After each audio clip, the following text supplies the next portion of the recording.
Welcome to the Sleeping Barber podcast. V, you've got a case study, The Marketing Moment, The marketing love, gotta love it. featuring the Golden Arches, if I'm not The mistaken. Golden Arches. And I feel like we've talked about McDonald's a few times in different contexts, but we haven't really done like a highlight for McDonald's. So I thought this is really kind of celebrating a 15-year brand building triumph. Oh. So I'm loving it. Over the years, I guess. There it is. So what's interesting is like in the background here, this is McDonald's UK. And they've been facing significant challenges in Europe, in the European markets in general. I know during my living in Greece, they were never really a popular place to go, especially for locals. But over time, you built some of that mental availability. It became a little bit more. I don't think they exist there anymore. But it did become somewhat socially acceptable. But in the UK specifically, they've been going through a huge transition, and there's some things even recently where they've been dealing with where they ran out of milkshake in England, Scotland, and Wales. There were abuse claims, so they've been constantly fighting an uphill battle. It feels like, but they turn to what we as marketers have become really accustomed to. If you think about when you want to kind of create that connection with your consumers, they elicit emotion. So they've been really on this process of building emotional brand building, which focuses on those connections with their consumers versus just the transactional element, which I think makes sense. Their target audience, and I think a lot of organizations suffer from this in some capacity as well, is like you try to get too narrow in segmentation. Well, they went the exact opposite, and they just targeted the entire nation. People with a mouth. People that want to eat. I would venture to guess it's everybody. So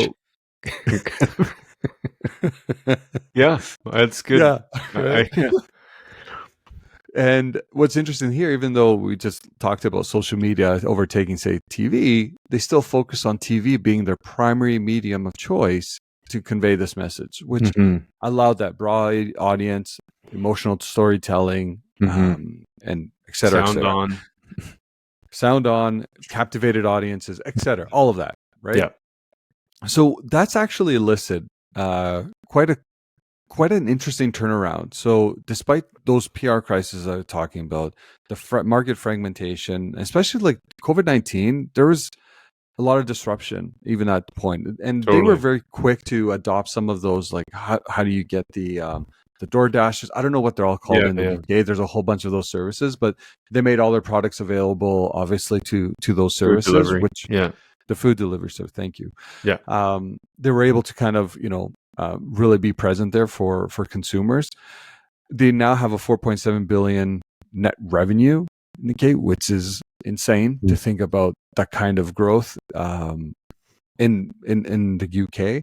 Their brand building efforts contributed significantly not only to the growth of the business, but now regaining that familiarity with the audience. Right? It's like I don't want to call it socially acceptable to go to UK, but you also have to appreciate that there's a lot of tourism that hits these countries too. So I think for us as Canadians, Americans, obviously McDonald's is everywhere here. Yeah. Sometimes when you just don't know, when you're in some of these foreign countries, I wouldn't use UK as a foreign country, but sometimes it's like creatures of habit, right? Yeah, some form of comfort. Yeah. And overall, this 15-year brand building triumph, if you will, was recognized by the IPA as a gold case study, and I'll link to that as well. And it's really interesting to see how they continuously try to find ways to reinvent themselves. I know we've highlighted things like the Y3000. I think a few weeks ago we talked about the Marvel collaboration that they're doing. Like they're really good at being top of mind and in the moment with a lot of cultural events, but also trying to push those boundaries. So you have to appreciate like the ongoing effort that these large organizations still have to do to remain and retain, say, their market penetration, or in this case, trying to turn around the sentiment. And it also goes to show you that marketing is not one of those things you just do today and forget to do tomorrow. Totally. It's an ongoing process. Yeah. And then that's a good one. I know it wasn't like a traditional one campaign. It's like over a culmination of 15 years. But it's a good point, though. Like that, it was 15 years. It drives home a really important point, which is the consistency of it all, right? And you can imagine in those 15 years, someone who's 15 today is 30 next week, or exactly the next 15 years, not next week. Yeah, not next week. Yeah. But then they have their own kids, right? Maybe when they're 30. And so what was, and then there's an education of the next group of people coming up. And I don't know. It's just one of those things that consistency matters and it does. And persistence matters for sure. Yeah.